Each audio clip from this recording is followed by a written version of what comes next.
Hello guys, welcome back to my another blog. तर आज तुम्हाला मी एकदम आनंदाची बातमी सांगणार आहे गाईस. कारण उद्या दीदी सांगलीवरून इथे येणार आहे. अँड मी तर खूप एक्साइटेड आहे. अँड उद्याचं खूप वाट बघतोय दीदी येण्याची. तर दीदीला भेटून खूप दिवस झाले गाईस.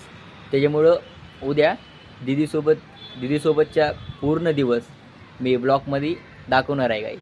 दीदी आल्यापासून जे काही मुवमेंट्स असतात ना, ती सगळे मी तुम्हाला उद्याच्या ब्लॉगमध्ये दाखवणार आहे गाईस. तर दीदी काय येते म्हणजे दीदीचे आणि माझी बार्शीमध्ये दाखले राहिलेले आमचे TC 11th क्लासची TC बार्शीमध्ये राहिलेले आमच्या कॉलेजमध्ये.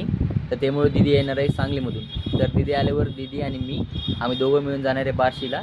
अँड तिथून आमची TC येणार आहे, TC वगैरे घेऊन येणार आहे. त्यामुळे दीदी येणार आहे. तर उद्याचं ब्लॉग नक्की बघा. उद्यापासून दीदी जाऊस पण टाकणार आहे गाईस, डेली ब्लॉग टाकणार आहे मी. तर उद्यापासून ब्लॉग नक्की बघा. तर चला, तुम्हाला एवढंच इन्फॉर्मेशन द्यायचं होतं गाईस की दीदी उद्या येणार आहे म्हणून. तर चला, मी इथेच एंडिंग करतो गाईस मी ब्लॉग. तर आजचं ब्लॉग तुम्हाला कसं वाटलं कमेंटमध्ये नक्की सांगा. तर चला, तुम्हाला आवडलं तर लाईक करा, शेअर करा, पण उद्याचं ब्लॉग नक्की बघा. चला, भेटूया उद्याच्या ब्लॉगमध्ये. Bye bye, take care.